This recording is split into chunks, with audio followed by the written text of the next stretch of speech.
अल्पसंख्यक राज्य मंत्री दानिश आजाद पहुंचे मदरसे की बच्चों से वार्ता। यूपी सरकार मदरसा स्टूडेंट को देगी आधुनिक शिक्षा। आर्टिफिशियल इंटेलिजेंस के बारे में मदरसों में पढ़ाया जाएगा। अल्पसंख्यक राज्य मंत्री दानिश आजाद ने की शुरुआत। रकाबगंज स्थित मदरसा दारुल अरबिया खजनातुल उलूम से शुरुआत की।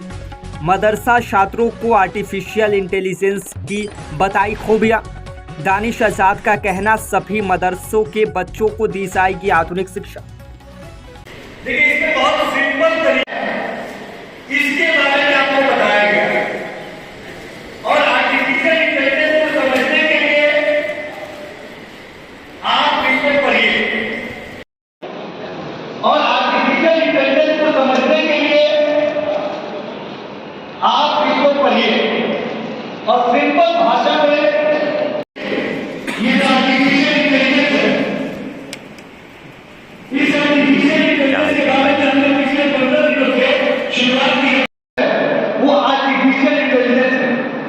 AI, जिसका हम जाने अनजाने अपने दैनिक जीवन में, अपने रोजमर्रा के जीवन में उसका इस्तेमाल करते हैं, तो उस AI को भी समझने की जरूरत है।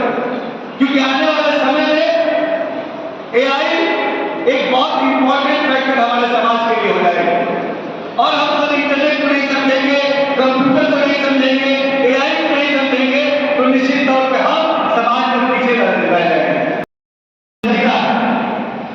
लेकिन कुछ लोग कभी कभी आपको फैलाते हैं, भुलाते हैं, आपको गुमराह करने की कोशिश करते हैं। किसी के बहकावे में नहीं आना है, गुमराह नहीं होना है, फोकस करना है कि अपने जीवन में, अपने करियर में। उर्दू में भी है, आप देख सकते हैं, उर्दू में भी मैंने दिया है इसको, और इसको हिंदी में भी है। इसमें आपको आर्टिफिशियल इंटेलिजेंस की बेसिक जानकारी कि आर्टिफिशियल इंटेलिजेंस क्या है। लेकिन कुछ लोग कभी कभी आपको फैलाते हैं, भुलाते हैं, आपको गुमराह करने की कोशिश करते हैं। किसी के बहकावे में नहीं आना है, गुमराह नहीं होना है, फोकस करना है कि अपने जीवन में, अपने करियर में अगर गूगल मैप का इस्तेमाल करते हैं, उस गूगल मैप में आपको अलग अलग रोड के ऊपर भी चलाते हैं। सोचिए, आर्टिफिशियल जो दिमाग होता है, जिसके अंदर सोचने की, समझने की और डिसीजन लेने की पावर होती है, ऐसा ही एक आर्टिफिशियल दिमाग हम इंसानों ने बनाया है, जो एक, जैसे कि आप इस ग्रुप यहाँ पर 500 बच्चे आप बैठे हैं, अगर आपको कोई एक चीज के बारे में काम करना हो, आप में से कोई एक कॉमन डिसीजन में पहुंचेगा किस तरह से लगाना चाहिए, तो उसमें बहुत सारा टाइम जो है वो जाया होगा।